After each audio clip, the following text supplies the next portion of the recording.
तो नमस्कार दोस्तों, आप देख रहे होंगे पिछले करीब 5 से 6 दिन से मेरे चैनल पे कोई भी वीडियो अपलोड नहीं हो रहा था। वो क्यों नहीं हो रहा था अभी आप पता है कि प्रयागराज में चल रहा है महाकुंभ। तो मैं भी गया हुआ था महाकुंभ में।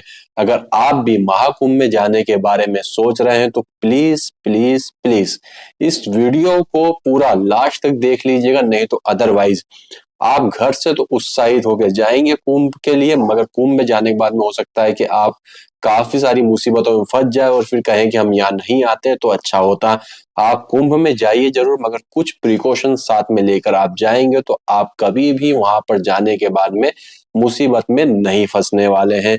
तो नमस्कार, आदाब, सत श्री अकाल। मेरा नाम है जयेश और आज मैं आपको जो प्रयागराज में महाकुंभ चल रहा उसकी पूरी ग्राउंड रिपोर्ट देने वाला हूं कि वहां पर जाने के बाद में आपको किन किन बातों का प्रिकॉशन रखना है। सबसे पहले जब आप कुंभ मेले में जाएंगे, दो तरीके से आप कुंभ मेले में जाने वाले मीन्स प्रयागराज में जाने वाले हैं। एक आप जाएंगे बाई रोड और दूसरा जाएंगे बाई ट्रेन।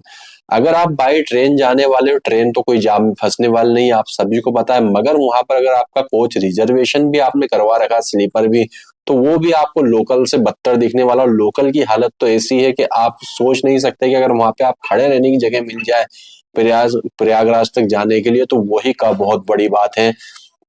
तो ट्रेन से जो लोग जा रहे हैं वो कम से कम जाम में तो नहीं फंसेंगे और अपने निश्चित समय पर आप प्रयागराज में पहुंच जाएंगे। भले ही आपको संगम जाने में, रेलवे स्टेशन से संगम तक जाने में 2 से 3 घंटे का समय लग सकता है, क्योंकि आपके पॉकेट में कितना ही पैसा हो वहां पर किसी काम का नहीं है।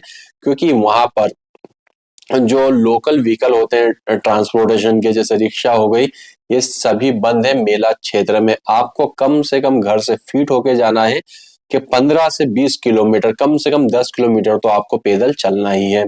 ये तो हो गई हमारी ट्रेन की बात। अगर आप जा रहे हैं बाई रोड किसी बस को हायर करके या किसी टैक्सी से जा रहे हैं या अपना खुद का फोर व्हीलर आपने किया हुआ है, तो यहाँ पर अब आपके लिए एक चिंता वाली बात है। वो चिंता वाली बात क्या है कि प्रयागराज तक पहुंचने के लिए आपको 50 किलोमीटर जाम तो एक मामूली बात है, कभी कभी आपको 200 से 300 किलोमीटर जाम का भी सामना करना पड़ेगा। जो रास्ता आपका आप 1 घंटे में आप निकाल सकते हैं, अब जाहिर सी बात है अगर आपकी कोई गाड़ी है वो अगर 100 किलोमीटर जाम में फंसी हुई है तो वहां से निकलने के लिए कम से कम 10 से 11 घंटे आपको चाहिए। तो इतना आपको जाम भी देखना पड़ेगा। अब जैसे तैसे करके आप जाम का सबका जो है सामना करके आप कुंभ मेले में पहुंच जाते हैं। कुंभ मेले में पहुंचने के बाद में मीन्स प्रयागराज, कुंभ मेले में अभी आप नहीं पहुंचे, प्रयागराज में आपने किसी पार्किंग में अपनी गाड़ी को, व्हीकल को पार्क किया हुआ है, क्योंकि वहां पर जितनी भी पार्किंग बनाई गई है सभी मेला क्षेत्र से करीब 12 से 15 किलोमीटर की दूरी पर बनाई गई है। आपकी किस्मत रहेगी अगर आप पार्किंग एरिया 5 से 6 किलोमीटर पहले आपको मिल जाए मेला क्षेत्र में तो आपकी किस्मत है, नहीं तो आराम से 15 से 17 किलोमीटर की दूरी पर आपको एक पार्किंग मिलेगी। पार्किंग में आप जो अपनी गाड़ी को पार करेंगे उसके बाद में आपको पैदल आप जाएंगे। पैदल जाने के बाद वहां पर जितने भी ऑटो रिक्शा है वो कुछ दूरी तक जा रहे हैं, मगर उनका भी चार्जेस जो है काफी हाई है। 1-1 किलोमीटर का वो लोग 200-200 रुपए चार्ज कर रहे हैं पर पर्सन का, ऑटो रिक्शा वाले। और जो बाइक होती है ये बिल्कुल आपको मेला क्षेत्र में जो त्रिवेणी संगम में जब मैं गया था उस समय तो बाइक वहां पर जा रही थी। अगर बाइक भी आप किसी के हायर करते हैं तो एक पर्सन का वो बाइक वाला 300 से 400 रुपए चार्ज करेगा आपकी पार्किंग से लेके मेला क्षेत्र तक जाने के लिए।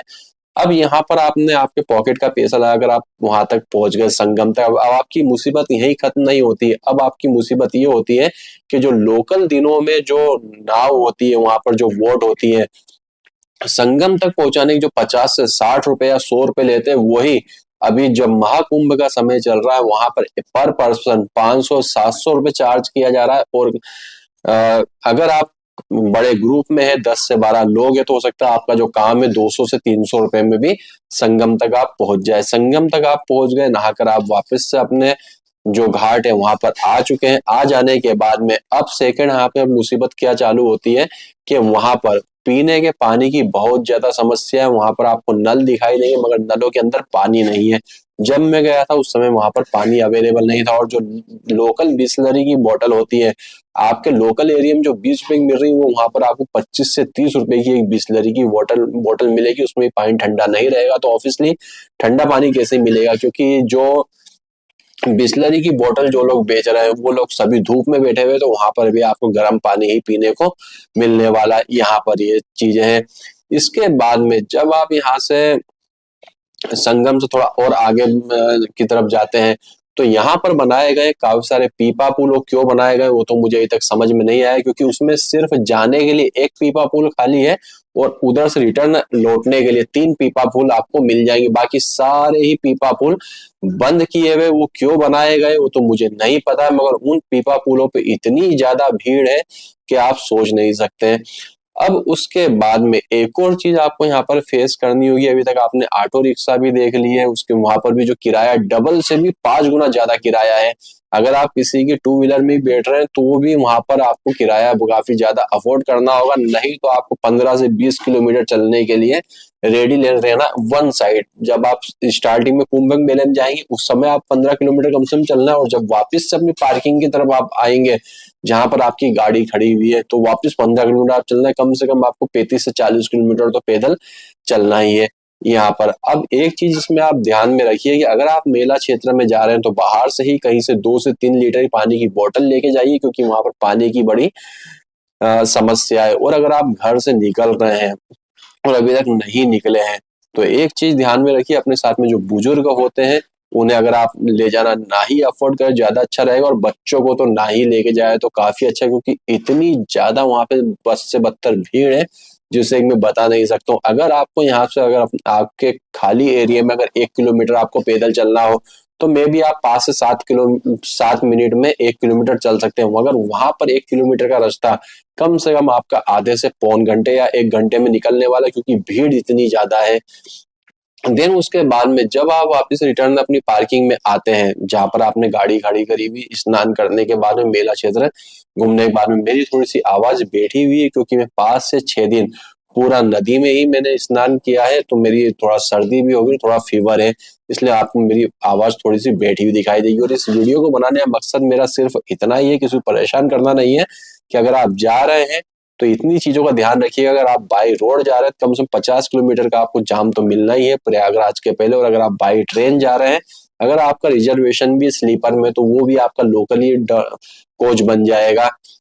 और वहां से जब आप प्रयागराज से वापस अपने ट्रेन की तरफ चलते हैं तो ये खुशनसीबी है, अगर आपका रिजर्वेशन है तो आप आपकी सीट तक पहुंच जाए, नहीं तो सारी ट्रेनें पूरी फुल चल रही है, वहां पर खड़े रहने की भी जगह नहीं है।